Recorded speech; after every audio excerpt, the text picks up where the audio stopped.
visto prima suonare con Mario Biondi, lo vedrete suonare anche con altra gente, anche con dei miei amici che ultimamente ho saputo che frequenti. Allora, lei è Chiara, mi hanno aiutato in questo concerto, nel senso che mi hanno aiutato a capire anche la scaletta, l'abbiamo messa insieme, abbiamo discusso. Io potrei parlare anche 2 ore e dire delle cose in russo che Chiara non le sentirebbe, perché in questo momento è di un emozionato che potrei dire qualsiasi cosa.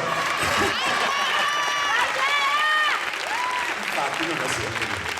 Allora, adesso lui va a posizionarsi e io vi lascio un bel pezzo della mia vita. Chiara Canziani.